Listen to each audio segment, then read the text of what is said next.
Biliyorsunuz 24 Haziran milletvekili seçimlerine parti olarak giriyoruz. 79 ilde tam listeyle 2 ilde Diyarbakır ve Batman'da ise bağımsız adayları destekleme yoluyla gireceğiz. Ancak parti olarak herhangi bir Cumhurbaşkanlığı adayı çıkarmamış idik. Cumhurbaşkanlığında nasıl bir strateji izleyeceğimizle alakalı Genel İdare Kurulumuzda bir karar aldık. Daha önce de kamuoyuyla paylaşmıştık. Bunu yakın bir zamanda açıklayacağımızı ifade etmiştik. Şimdi o kararımızı sizin vasıtanızla kamuoyuyla paylaşmak istiyorum.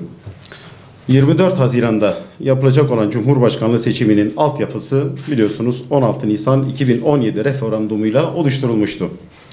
Bu referandumla getirilmek istenen Cumhurbaşkanlığı hükümet sisteminin parlamenter sisteme göre ülke şartlarına daha uygun olduğuna karar vermiştik. Bu doğrultuda da desteklemiştik.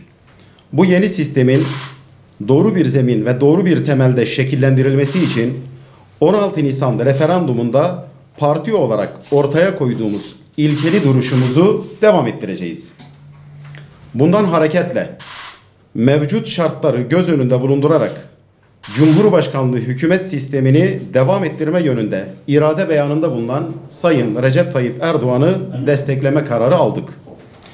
Hüdapar olarak Diyarbakır ve Batman'da bağımsız adaylar, 79 ilde ise tam liste olmak üzere 81 ilde milletvekili seçimlerine parti olarak katılıyoruz. Bu doğrultuda önce insan, öncelik adalet diyen partimiz Hüdapar'ın mecliste temsiliyetini sağlamak için bütün vatandaşlarımızı 24 Haziran milletvekili genel seçimlerinde Hüdapar'a oy vermeye davet ediyoruz.